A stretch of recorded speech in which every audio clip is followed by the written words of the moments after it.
Have you ever wondered why the Latin Mass continues to stir such passionate debate within the Catholic Church?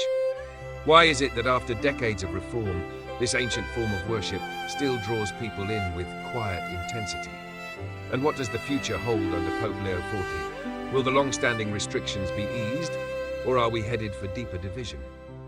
The resurgence of the traditional Latin Mass, known officially as the extraordinary form of the Roman Rite, has emerged as a powerful sign of spiritual hunger in the modern Catholic Church. For some, it represents continuity, reverence, and sacred tradition. For others, it threatens to undermine the reforms initiated by the Second Vatican Council.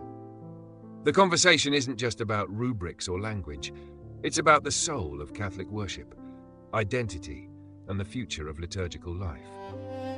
Pope Leo XIV steps into this charged landscape at a critical moment.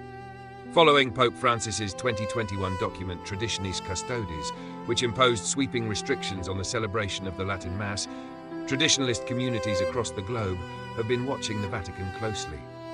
Will Leo XIV chart a new course, or will he continue the trajectory of centralization and restriction?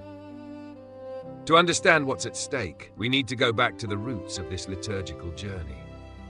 The traditional Latin Mass was codified by Pope Pius V in the 16th century following the Council of Trent, though its structure and prayers had existed in the Western Church for centuries before. For generations, it was the sole liturgy celebrated in the Latin Church, forming the hearts and minds of countless saints. But in the 1960s, everything changed. The Second Vatican Council called for liturgical reform, not the abolition of the Latin Mass, but its renewal. Sacra Sanctum Concilium, the Council's constitution on the sacred liturgy, encouraged full, conscious and active participation of the faithful.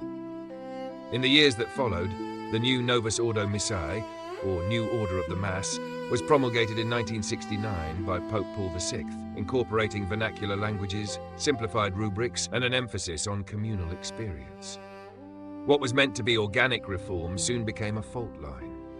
Many traditional Catholics felt the new Mass lacked the mystery and reverence of its predecessor. Others viewed the change as a necessary evolution, opening the Church to the modern world. In the decades that followed, a quiet liturgical battle simmered beneath the surface.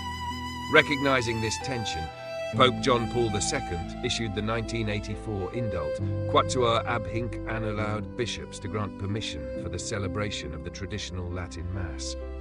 4 years later, in 1988, after Archbishop Marcel Lefebvre's illicit consecrations of bishops and the resulting schism, the Pope issued Ecclesia Dei, further encouraging reconciliation and limited use of the old rite. But it was Pope Benedict XVI who changed the landscape most significantly. In 2007, he issued Summorum Pontificum, declaring that the traditional Latin Mass had never been abrogated and that all priests could celebrate it without needing permission from their bishop. Benedict framed the two forms, the ordinary form, Novus Ordo, and the extraordinary form, traditional Latin Mass, as mutually enriching expressions of the same Roman rite. For a time, this led to a flourishing of Latin Mass communities around the world. Young families, seminarians, and even secular observers began to take notice. Reports of full churches, long confession lines, and deep reverence began to paint a different picture of traditional Catholicism, one not tied to nostalgia, but rooted in beauty and discipline. Then came Traditionis Custodes. In July 2021, Pope Francis issued the Motu Proprio with the explicit aim of curbing the spread of the traditional Latin Mass. He argued that the openness of Summorum Pontificum had been misused by some groups who rejected the Second Vatican Council and sowed division.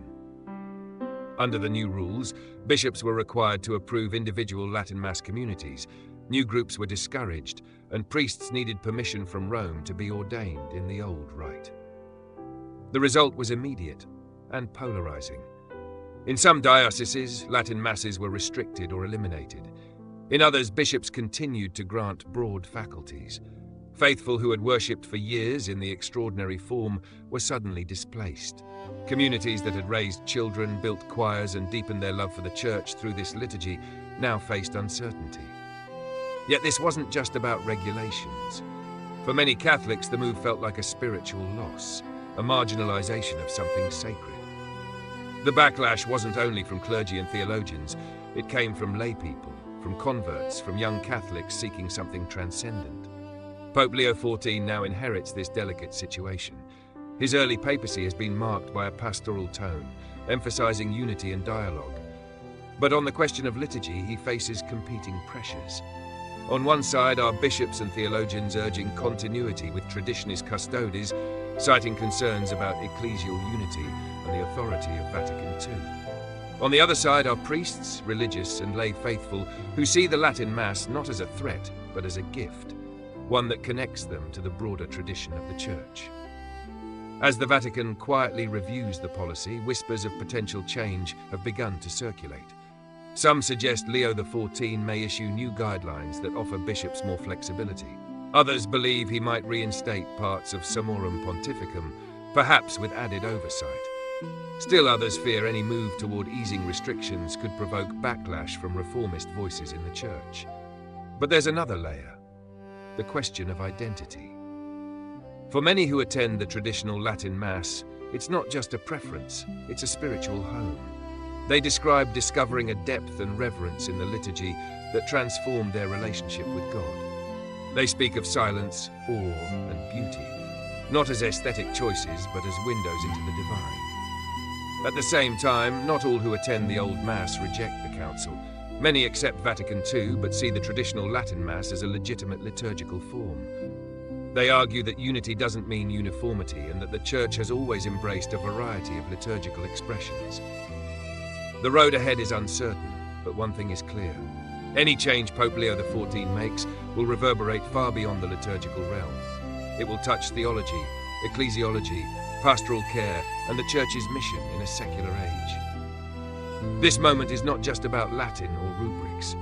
It's about the soul of Catholic worship, and whether the Church can find a way to honor its tradition while engaging a world in flux. While the broader Catholic world continues to navigate its place in a rapidly secularizing society, the traditional Latin Mass has paradoxically become a symbol of renewal for many younger Catholics. In parishes where it is offered, vocations are rising, attendance is consistent, and parish life often thrives with robust sacramental participation. This pattern has not gone unnoticed, either by those who celebrate it or those who remain wary of its resurgence. Among bishops, the divide is both practical and theological. Some diocesan leaders, especially in Western Europe and North America, see the Latin Mass as a valuable spiritual resource, provided it does not foster division. Others view it as a step backward, a potential undermining of Vatican II's vision of liturgical participation and enculturation. Pope Leo XIV, therefore, must engage not only the theological questions but the pastoral and political realities within the global Church. Reports have emerged that in the early months of his pontificate, Pope Leo XIV held a series of quiet, private consultations with bishops from across the spectrum, traditionalist, progressive, and moderate. These meetings, according to Vatican insiders, were not focused on formulating immediate legislation, but on listening, an effort to understand firsthand how traditionis custodes had impacted local communities and clergy. One archbishop reportedly described the old liturgy as a wellspring of vocations and Eucharistic reverence in his diocese, while another warned of its use as a vehicle for doctrinal resistance. These conflicting experiences highlight a central tension. Is the Latin Mass fostering unity through reverence or division through identity politics? Traditionalist communities, for their part, have made a concerted effort to distance themselves from fringe rhetoric.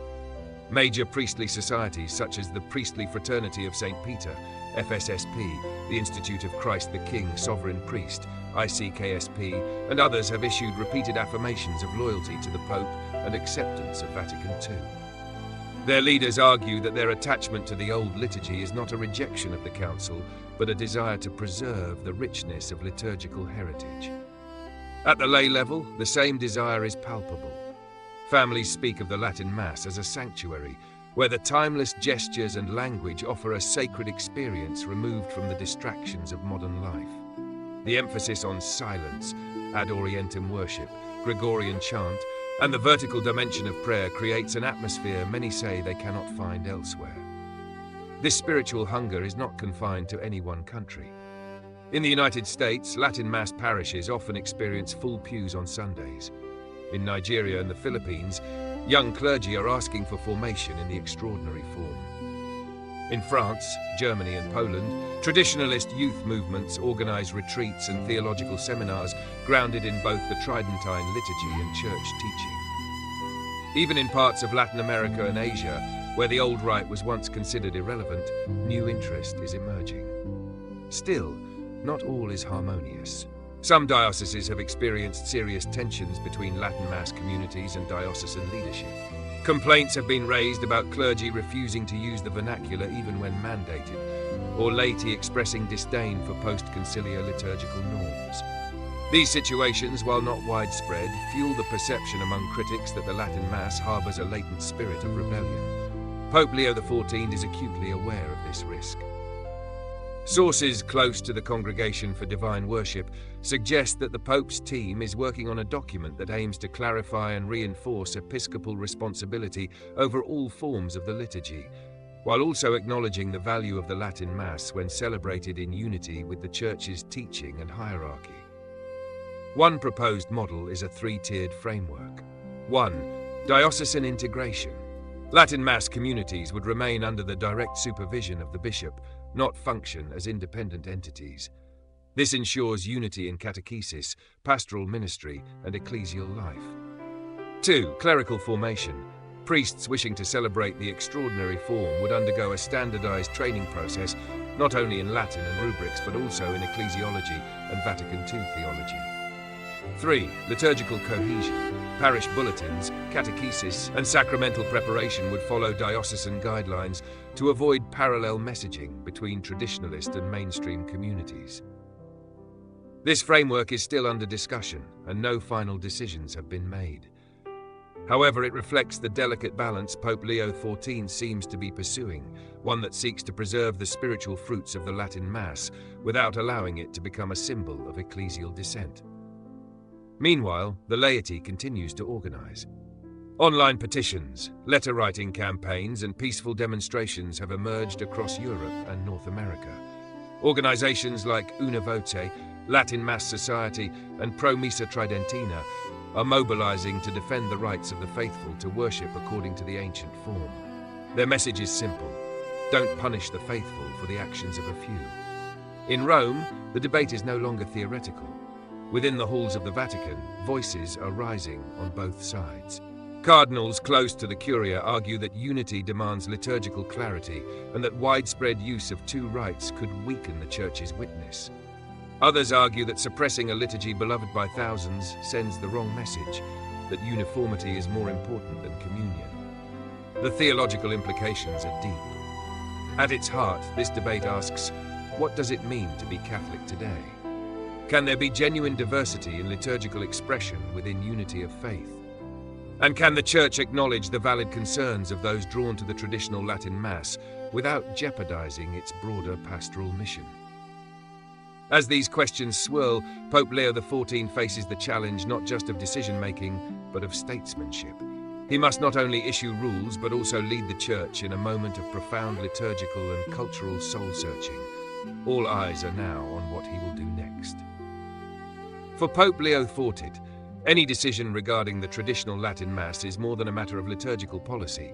It is a test of leadership in an era marked by polarization and spiritual searching.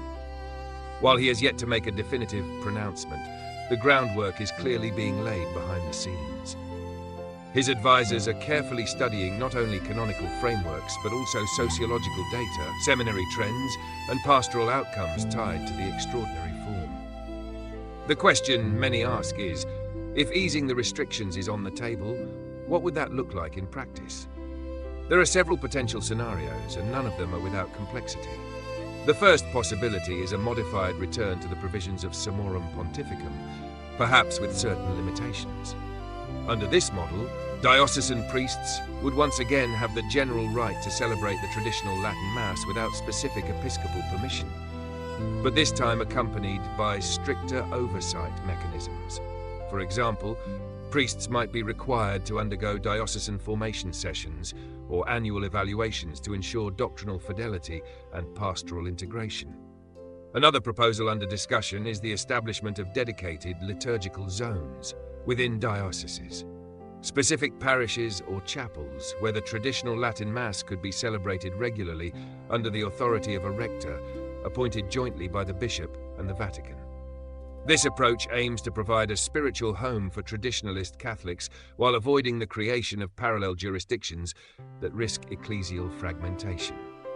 Perhaps the most ambitious idea circulating within the Vatican is the founding of an international liturgical institute, a kind of hybrid between a seminary, research centre and pastoral support network. This institute would serve multiple purposes: training priests in the old rite, providing theological resources for bishops, and facilitating cross-cultural dialogue on the meaning of tradition in a modern church. Whether based in Rome or spread across key regions, such an institute could become a flagship for reconciling liturgical tradition with ecclesial unity. At the same time, bishops and pastors on the ground face immediate challenges. In dioceses where the Latin Mass has been restricted, many faithful have had to travel great distances, sometimes hours away, just to attend Sunday Mass in the extraordinary form. Others have seen long-standing communities disbanded or absorbed into unfamiliar parishes. These disruptions have not only caused pastoral confusion, but also emotional distress, especially for families who had baptized children, buried loved ones, and built spiritual friendships within these communities. One lay Catholic from Toronto described the sudden loss of their Latin Mass community as losing a spiritual compass. Another, a convert from a Protestant denomination, spoke of how the old rite had drawn her deeper into the mystery of the Eucharist and helped heal years of religious skepticism. These testimonies are not isolated. They echo a growing chorus of voices asking the Church to listen, not just to ideology or policy, but to lived faith.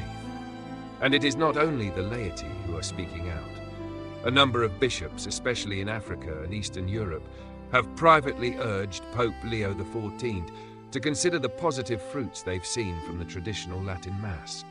They argue that in societies where the Church must compete with secularism, consumerism, or religious pluralism, the old liturgy offers a striking witness to divine transcendence.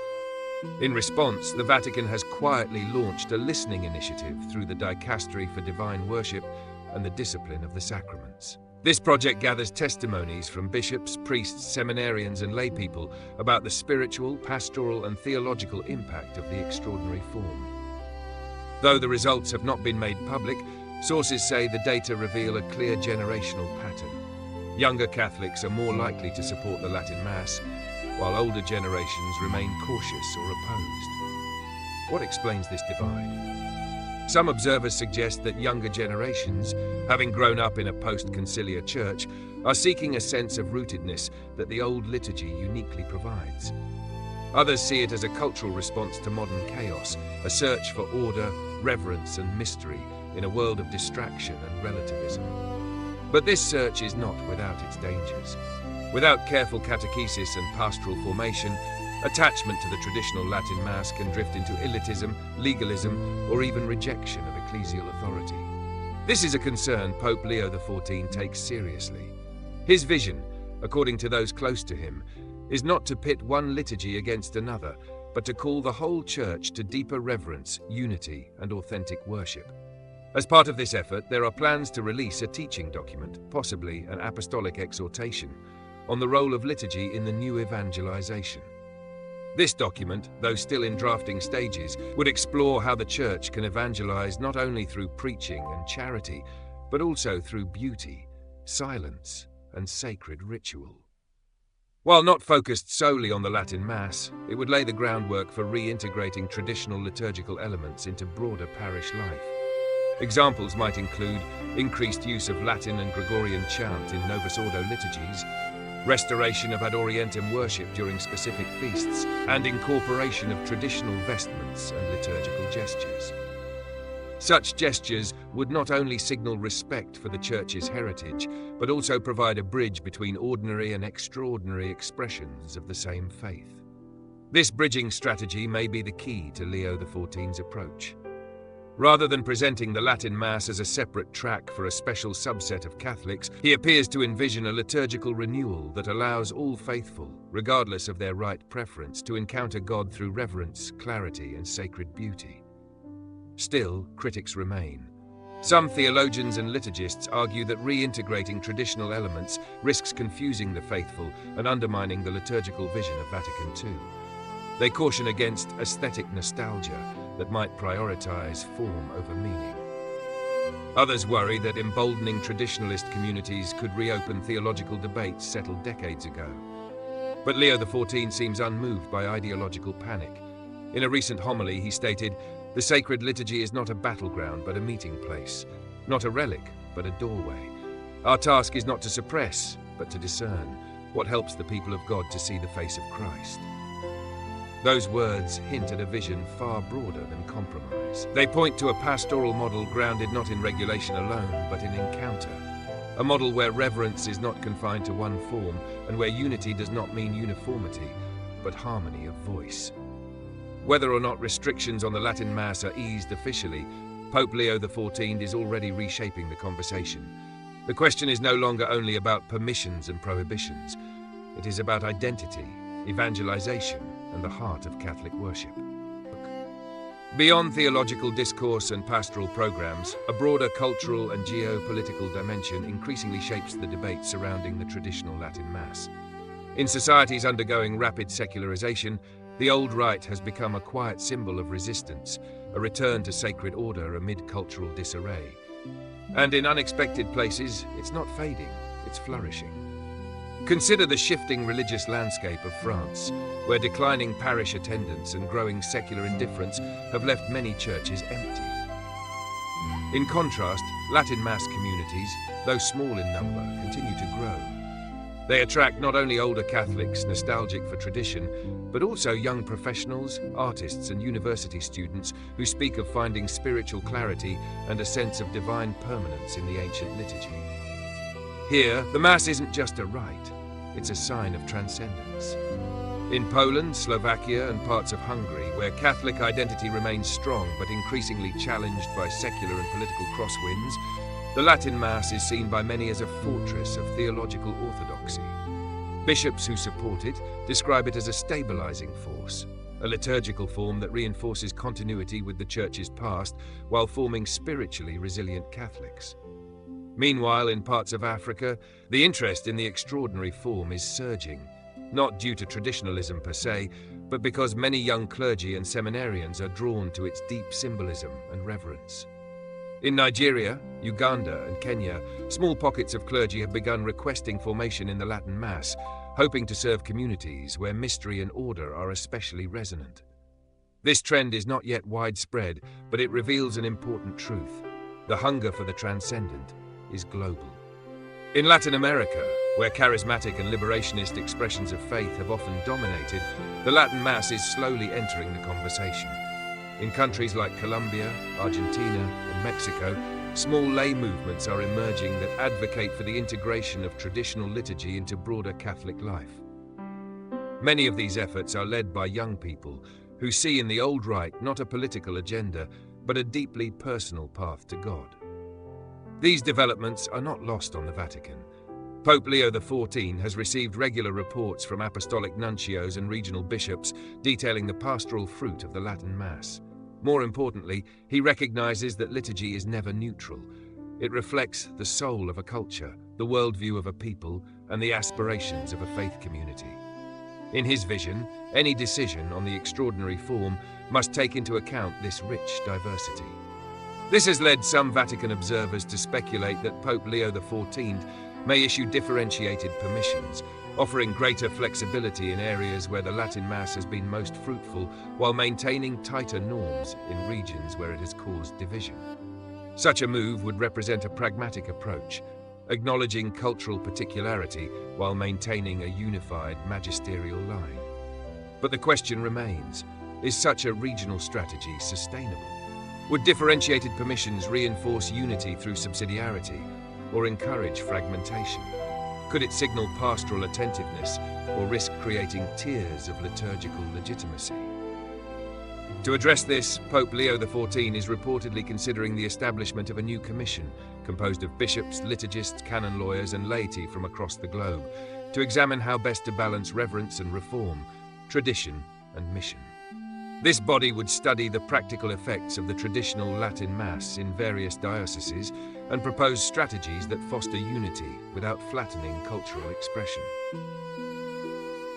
Within this context, many look to the model of liturgical enculturation promoted by Vatican II, where the Roman Rite was adapted to reflect the cultures of the faithful in places like Africa and Asia. Proponents argue that a similar approach could apply to the extraordinary form, allowing it to coexist within a plural liturgical environment, while ensuring it remains rooted in ecclesial communion. Interestingly, this conversation is not limited to the Latin Rite. Among the Eastern Catholic churches, such as the Maronite, Melkite, and Syro-Malabar communities, there is deep appreciation for liturgical continuity. These rites, while autonomous, offer the global church a living example of how ancient liturgies can thrive alongside more contemporary expressions. Some suggest that a renewed respect for the traditional Latin Mass could mirror the respect long shown to Eastern liturgies, not as museum pieces, but as living, breathing acts of worship. Back in Rome, the climate remains cautious but hopeful. Pope Leo XIV's leadership style is characterized by patience, listening, and deliberate action. He has shown a preference for pastoral discernment over abrupt decrees, and his approach to liturgy seems no different. In fact, recent homilies and public addresses have offered subtle clues. When speaking about evangelization, the Pope has repeatedly emphasized the importance of beauty, silence, and sacred space, all hallmarks of the Latin Mass.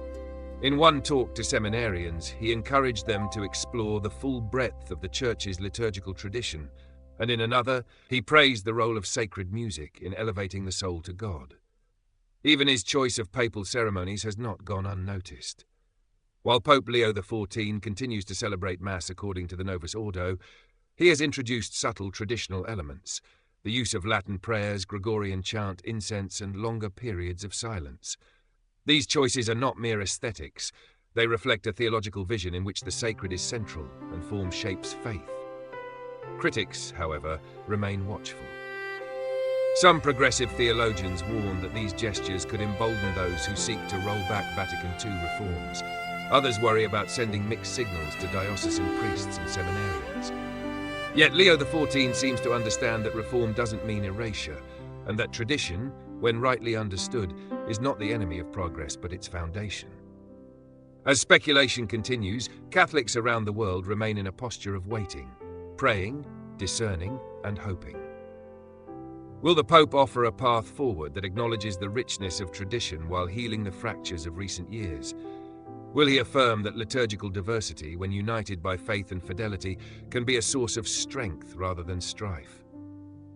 The answers may come soon. But one thing is already clear. The traditional Latin Mass is not a peripheral issue. It touches the deepest questions of identity, worship, and the future of Catholic life. Whether in bustling cities or rural chapels, whether in African seminaries or European cathedrals, the ancient liturgy continues to echo. And its echoes are now reaching the heart of the Vatican, calling the Church not backward but deeper, toward the God who is the same yesterday, today, and forever. Speculation continues to build as the Church awaits a definitive pronouncement from Pope Leo XIV on the future of the traditional Latin Mass.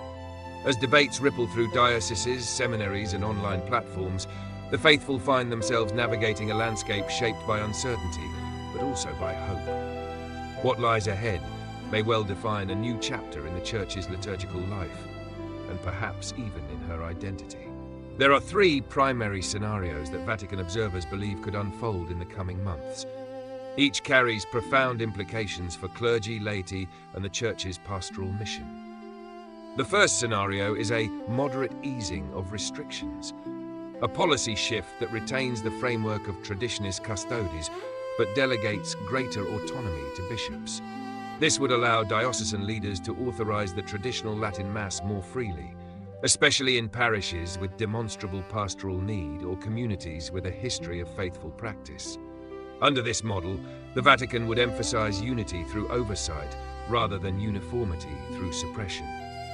Such an approach would be framed as a gesture of pastoral sensitivity, not doctrinal concession. It would signal to the faithful that the Church hears their longing for reverence and beauty, even as it upholds the liturgical vision of Vatican II. The risk, of course, is that both traditionalists and reformists could see this as a half measure, neither a full restoration nor a firm continuation of recent restrictions.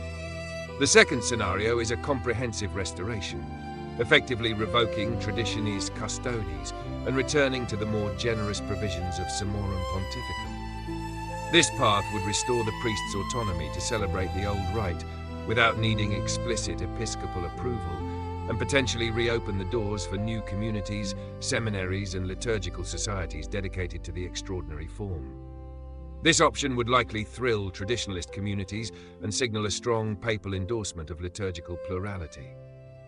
However, it would also provoke considerable backlash from bishops and theologians who view the old rite as an impediment to liturgical reform.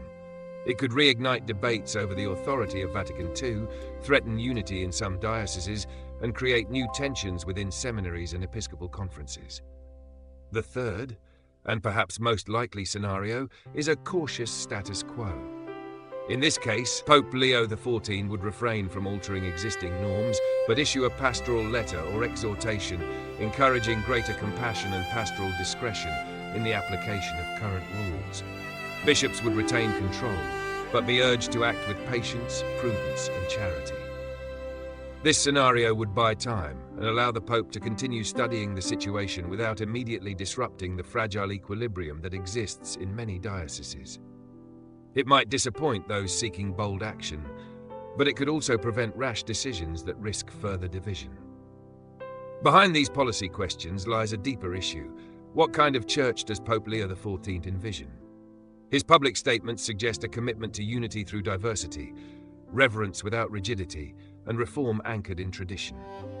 His pastoral appointments, liturgical gestures, and quiet consultations all indicate a leader seeking a new path. Not a return to the past, but a retrieval of what was best within it. This vision may be crystallized in an upcoming apostolic exhortation on the liturgy, a document expected to reaffirm the central role of the Eucharist in the life of the Church, promote the dignity and beauty of the sacred rites, and encourage both clergy and laity to rediscover the mystery of worship. Sources suggest that this text will include a section on the extraordinary form, describing it as a valid expression of the Roman rite when celebrated in communion and fidelity. Such a statement, even if not legislative, could shift the tone of the debate and provide a foundation for future reconciliation. It would neither canonize nor condemn the old rite, but place it within the Church's living tradition, a tradition marked not by static preservation, but by the dynamic movement of the Holy Spirit. Across the globe, reactions to this possibility vary. In Chicago, a Latin Mass parish continues its food bank ministry while hosting daily sung masses.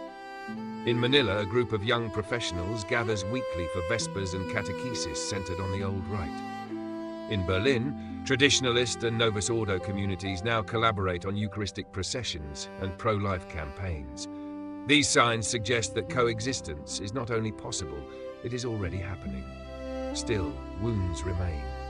Many Catholics feel spiritually homeless, unsure where they belong in a church that seems to question their deepest liturgical loves. Others feel threatened by what they perceive as a nostalgic movement that resists renewal. Healing these wounds will take more than policies. It will require encounters, patience, humility, and above all, grace. And that grace begins at the altar. Whether offered in Latin or the vernacular, facing east or facing the people, the holy sacrifice of the Mass is the beating heart of the Church. It is not ours to control, but Christ's to give. Every effort to renew, reform, or retrieve must begin and end in that mystery. Pope Leo XIV stands at the threshold of a potentially historic moment. If he can articulate a liturgical vision that bridges the old and the new, honors the sacred without rigidity, and calls the whole Church to deeper worship, he may do more than ease tensions. He may renew the Church's very identity. As Catholics around the world await his next move, one truth remains clear. The debate over the Latin Mass is not merely about rites and rubrics. It is about the future of Catholic spirituality in an age of noise and fragmentation. And at its heart is a longing, not for the past, but for the eternal. If you found this deep dive meaningful, be sure to subscribe to Think Fresh Daily for more explorations of Catholic life, tradition, and renewal. Hit the bell to stay updated and share this video with those who long to understand the Church's heart in our time. There's much more to come. Stay curious, stay faithful, and as always, think fresh.